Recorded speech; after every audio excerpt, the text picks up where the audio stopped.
Hello friends, जय माता दी। कैसे हैं आप सब दोस्तों? बड़े ही सुंदर संस्कारों के साथ, खुशियों के साथ नव वर्ष की शुरुआत हुई है और सोमवार के दिन से शुरुआत होने से अपने आप में चमत्कारी है और शिव युग के आरंभ के संकेत दे रहा है।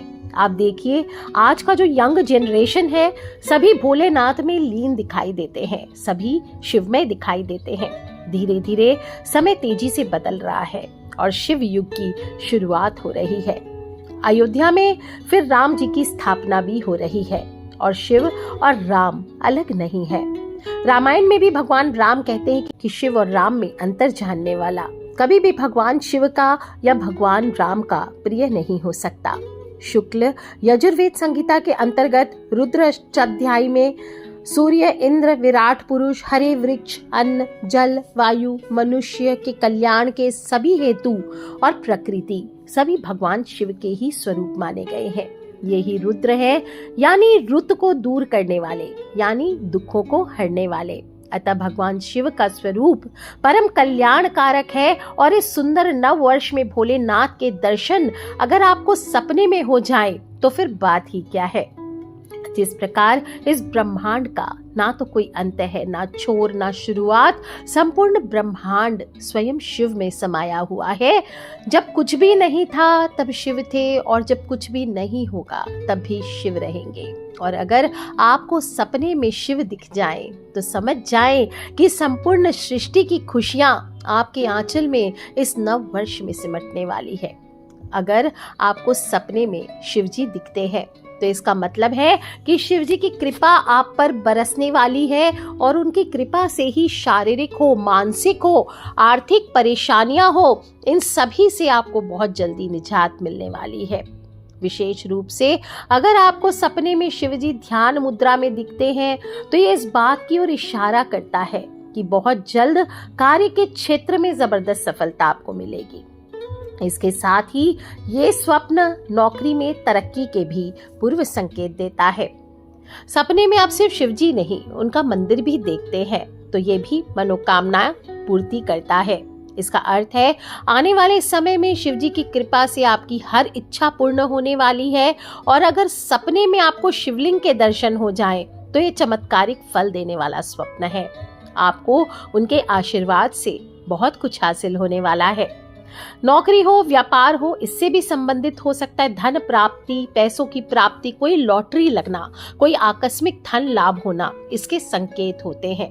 और अगर सपने में उस शिवलिंग पर आप जल अर्पित, पंचामृत अर्पित करते हुए या कोई भी चीज अर्पित उसका शिवलिंग का पूजन करते हुए खुद को देख लेते हैं तो ये सबसे ज्यादा चमत्कारी होता है। कहता है कि आप कुछ न कुछ बड़ी उपलब्धि इस आने वाले साल में हासिल करने वाले हैं जिसकी आपको शायद कभी उम्मीद भी ना हो। सपने में शिव को और माता पार्वती को एक साथ देखना बेहद शुभ होता है। इशारा करता है कि आपके रिलेशनशिप्स हैं, आपके प्यार है, आपके रोमांस है, आपके वैवाहिक जीवन है, इसमें खुशहाली आने वाली है।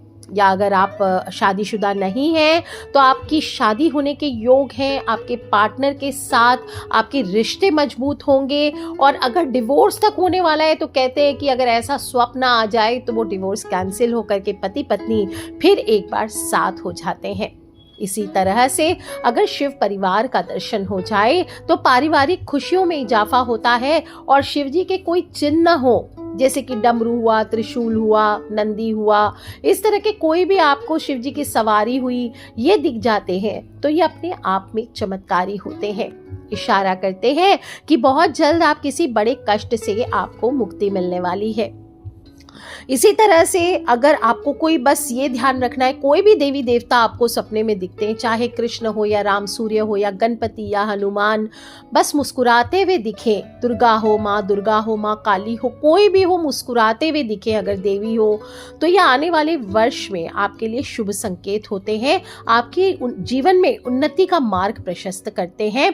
और विशेष रूप से यदि माता लक्ष्मी दिख जाए तो ये तो अचानक धन लाभ के भी योग होते हैं। कुबेर जी के दर्शन हो जाएं तो धन लाभ के योग होते, परिवार में सुख समृद्धि आने के संकेत होते हैं। बस कोई भी देवी देवता है आपको रुद्र नहीं देखने चाहिए। मतलब क्रोधित नहीं होने चाहिए। कोई भी देवी देवता हो, काली हो, भैरव हो, अगर इनके रौद्र रूप दिखाई दे तो आपको समझना चाहिए। या फिर जैसे शिव जी की सवारी है नंदी, या दुर्गा माँ की सवारी सिंह है, यह आपको दहाड़ते हुए या गुस्से में दिखाई दे तो ये संकेत करता है, ये इंगित करता है कि आपसे कोई बहुत बड़ी गलती हुई है लाइफ में, जिसको आपको सुधारने की ज़रूरत है। तो कोशिश करें आप क्षमा प्रार्थना करके, आप चाहें तो दुर्गा कवच का पाठ कर सकते हैं, या हाथ जोड़कर क्षमा प्रार्थना करके कुछ ना कुछ भोग या छोटा सा उत्सव उस देवी देवता के निमित्त आप अवश्य रख लें। दोस्तों, सपने अमूर्त घटना होते हैं जिसका कोई प्रत्यक्ष नहीं होता। इसे समझना समझाना थोड़ा कठिन होता है। सपनों के माध्यम से ही होने वाली घटनाएं होती है, उनके लिए स्वयं को तैयार करने में जुट जाता है। और यही कारण है कि लोग सपनों के माध्यम से भविष्य की झलक पाने का दावा करते हैं।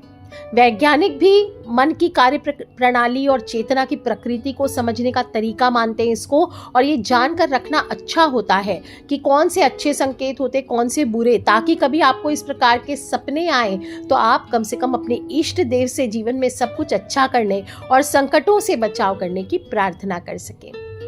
तो दोस्तों, भोलेनाथ और सभी देवताओं की बात, देवी देवताओं की बात हमने की। अब सपने में इसी प्रकार अगर आपको पितृ दिखाई दें, पितृ प्रसन्न मुद्रा में दिखाई दें, ऐसे जनरल जब पितृ दिखते हैं, इसका मैंने पूरे बहुत विस्तृत संकेत है पितृ का भी, वो मैंने दूसरे वीडियो में दिया हुआ है। आप लोग पितृपक्ष में दिया था मैंने, तो अगर आपने उस समय नहीं सुना तो मैं वीडियो के एंड में लिंक दे दूंगी, आप सुन लें। लेकिन अगर आपके पूर्वज चुपचाप दिखाई देते हैं तो वो चाहते हैं कि आपके परिवार में सुख शांति बनी रहे। प्रसन्न दिखाई दे तो ऑफ कोर्स अच्छे संकेत होते हैं, और अगर प्रसन्न नहीं है, रोते हुए दिखे, तो ये सपना थोड़ा अशुभ माना जाता है। आपको तुरंत या तो पितृ दोष की शांति करानी चाहिए, या अमावस्या पितृ के निमित्त उपाय बताती हूँ वो कर सकते हैं, और या फिर रोज दक्षिण मुखी होकर के 1 लोटा जल अपने पितृ के निमित्त अर्पित करना चाहिए। तीसरी चीज जो आपको सपने में दिख जाए तो वो है गौ माता। गौ माता अगर आने वाले साल में कम से कम, ये सपनों का फल आप 2-3 महीने तक अगर आपको ये सपने आते हैं, विशेष रूप से हम समय आप लीजिए 1 पक्ष या 1 पखवाड़ा जिसे हम कहते हैं, या कम से कम 7 दिन अगर आपको इस प्रकार के सपने आए और सपने में गौ माता अक्सर दिखाई देने लगे, तो समझ जाएं कि आपके परिवार में कई तरह की खुशियां आने वाली है। परिवार का माहौल खुशनुमा रहने वाला है, व्यापार में अच्छा लाभ मिलने वाला है, जो भी नया काम करेंगे उसमें सफलता अवश्य मिलेगी। गाय हो, बछड़ा हो, गौ माता का दूध हो, गौ माता का झुंड हो, या सफेद गौ माता हो, ये सभी शुभ संकेत होते हैं। चौथी चीज जो सपने में देखना शुभ संकेत देती है वो है मोरपंख। यदि आप सपने में मोरपंख देखते हैं तो बेहद शुभ है, आपके जीवन में कुछ ना कुछ पॉजिटिव होने वाला है, कुछ नया होने वाला है, ये संकेत देता है। और आपकी जिंदगी में किसी नए इंसान की एंट्री को दर्शाता है। किसी पार्टनर से मुलाकात हो सकती है, कोई रिलेशन की शुरुआत हो सकती है, प्यार की शुरुआत हो सकती है। अगर आप कुंवारे हैं तो आपको विवाह का रिश्ता आ सकता है। अगर डिवोर्स होने वाला है, पति पत्नी में मनमुटाव दिख रहा है, तो ये सभी आपके जीवन में सकारात्मक बदलाव लेकर के आएंगे। बाकी इस बार की एक बार राशिफल भी आप सुन लीजिए। अगर आपने नहीं सुना है राशिफल तो अपनी राशि के अनुसार सुन करके एक बार उपाय कर लीजिए। 5वीं चीज, आप सांप देखना। स्वप्न शास्त्र के अनुसार सांप का तो मैंने भी बहुत बार बताया हुआ है, और बहुत सारे फल होते हैं सांप के, और सांप के सपनों का मतलब अच्छा भी हो सकता है और बुरा भी हो सकता है, बहुत विस्तृत है।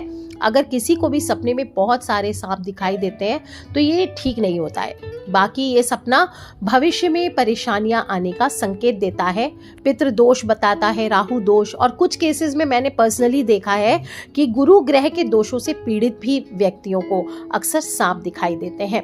वैसे सांप को देखना अक्सर नेगेटिव ही होता है, पर अगर सपने में आपने सांप को फन फैलाए हुए देखते हैं, फन उठाए हुए देखते हैं, तो इसका अर्थ होता है संपत्ति की प्राप्ति के योग होना। सपने में सफेद सांप का देखना, सफेद सांप अगर काट भी ले सपने में तो वो भी शुभ माना जाता है। और सपने में अगर सांप को आप बिल में घुसते हुए देखते हैं तो ये गुप्त धन की ओर इशारा करता है, यानी कहीं ना कहीं आपके जीवन में आपको गुप्त धन की प्राप्ति हो सकती है। किसी ऐसे आपको प्रॉपर्टी आदि की प्राप्ति हो सकती है जिसके बारे में आपने कभी सोचा ना हो। और अगर सपने में आपकी मृत्यु हो जाती है सांप काटने से, तो भी इसका मतलब है कि आपको दीर्घ आयु की प्राप्ति होती है। तो डरना नहीं है इस बार सपने में अगर सांप काट ले और मृत्यु हो जाए तो। छठी चीज है छिपकली। सपने में अगर आप देखते हैं कि छिपकली आपसे डरकर भाग रही है, तो ये भी बहुत शुभ संकेत है। इसका मतलब है कि आपको नौकरी में, व्यापार में तरक्की मिलने वाली है। आपका कोई काम जो बहुत दिन से पेंडिंग पड़ा था वो होने वाला है। अगर आप बिजनेस में हैं, कोई प्लांट के मालिक हैं, फैक्ट्री के मालिक हैं, तो वो आपको सफलता दिलाने वाली है। और सपने में अगर आप छिपकली को पकड़ने के लिए दौड़ रहे हैं, तो भी ये संकेत बहुत अच्छा होता है। किसी बात से डरे हुए हैं और इस पर आप काबू पाने की कोशिश कर रहे हैं, तो हिम्मत से जुटे रहिए। और यदि सपने में आप छिपकली को मार ही देते हैं, तो ये भी अच्छा ही संकेत होता है, खराब नहीं होता है।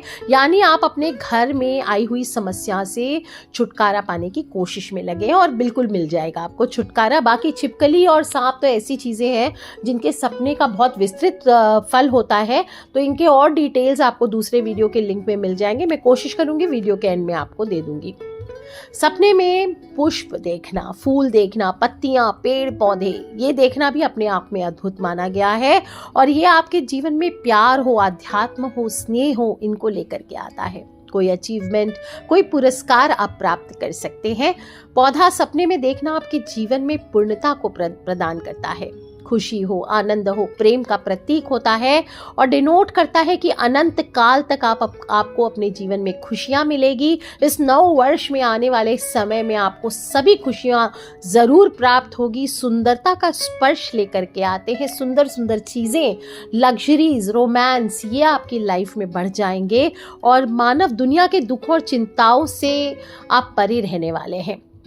फूलों के बताता है फूल कि आप अपने जीवन में आगे आने वाले समय में स्पिरिचुअलिटी से जुड़ने वाले हैं, कुछ मेडिटेशन जैसी चीज़ों से जुड़ने वाले हैं और क्षमा और मृत्यु से भी जोड़कर देखा जाता है। इसके बारे में बहुत विस्तार है क्योंकि अलग अलग फूलों के रंग से अलग अलग स्वप्न फल होते हैं। इनके बारे में मैं दूसरे वीडियो में विस्तार से बात करूंगी। और last but not the least, सपने में पानी देखना, चाहे वो बारिश हो, चाहे पानी ऐसे ही बहता हुआ पानी हो, साफ पानी की मैं बात कर रही हूँ, गंदे पानी की नहीं, चाहे नदी हो, चाहे तालाब हो, कोई पानी का कुंड हो, सरोवर हो, कोई कुआं हो, अगर आप ऐसे ही ये जल देख रहे हैं, कोई नाव देख रहे हैं बहता हुआ, या आप स्वयं इनमें तैर रहे हैं, तो ये सभी धन प्राप्ति के संकेत होते हैं, धन लाभ के योग बनाते हैं। आपको आने वाले नए साल में जल्द ही कोई बड़ी खुशखबरी मिलने वाली है। आपकी मनोकामनाएं जल्दी ही पूर्ण होने वाली है। दोस्तों, इस प्रकार से सपनों का आने वाले समय में, नव वर्ष में आप भी अगर सपने देख रहे हैं तो इसके फल को जाने और एक संकेत पा सकते हैं कि आने वाला वर्ष आपके लिए कैसा होगा। सपनों का वास्तविक जीवन से बहुत गहरा नाता होता है और ध्यान रखें, जो शुभ सपने आते हैं इनको आपको किसी को बताना नहीं है। अगर आपको कुछ और भी सपना आया है तो आप मुझे वीडियो के नीचे लिख करके लिंक में पूछ सकते हैं, ताकि आपको अपने सपनों का पूरा फल आप जान सके। और ऐसे ही छोटी छोटी मैंने बातें बताने की कोशिश की है इस नव वर्ष में, तो स्वयं भी सुने। थोड़ा सा फन, थोड़ा सा ज्ञान, थोड़ी सी मस्ती और थोड़ा सा सहयोग अपने सभी फ्रेंड्स, फैमिली, मम्मी पापा, भाई बहन, बच्चे, सभी से इनको शेयर करते रहा करें, क्योंकि सपने बहुत इंपॉर्टेंट होते हैं हमारे लाइफ में। सपने ही हमें जीने के लिए प्रेरणा देते हैं, सपने ही हमें बहुत दूर तक हमारे एम्बिशंस तक लेकर के जाते हैं। और जब अगर हम जान जाएं कि ये स्वप्न हमें क्या संकेत देते, तो हम इसका पूर्ण लाभ उठा सकते हैं। तो स्वयं भी सुने और अपने फ्रेंड्स, फैमिली, मम्मी पापा, भाई बहन, बच्चे, सभी लोगों से इसे शेयर करते रहा करें, क्योंकि हमें नहीं पता कौन सा वीडियो कब किसकी लाइफ बदल दे। So love you all friends, take care. जय माता दी, बम बम भोलेनाथ की। फिर एक बार ये 2024 आप सभी के लिए ढेरों खुशियां लेकर के आए, आपकी सभी मनोकामनाओं को पूर्ण करे, आपके स्वास्थ्य को अच्छा रखे, अपनी इम्यून सिस्टम को स्ट्रॉन्ग करके रहे और संस्कृत पढ़ते रहे। आज का शब्द है त्वम किम अस्ति, यानी आप कैसे हैं आप। जब मैं बोलती हूँ कैसे हैं आप, तो इसका अर्थ है त्वम किम अस्ति। तो कर लीजिए उपाय दोस्तों, तो खिलखिलाते रहे, मुस्कुराते रहे। Take care friends, love you all. जय माता दी, बम बम भोलेनाथ की जय। करा शेरा वालिदा बोल, सांची दरबार की जय।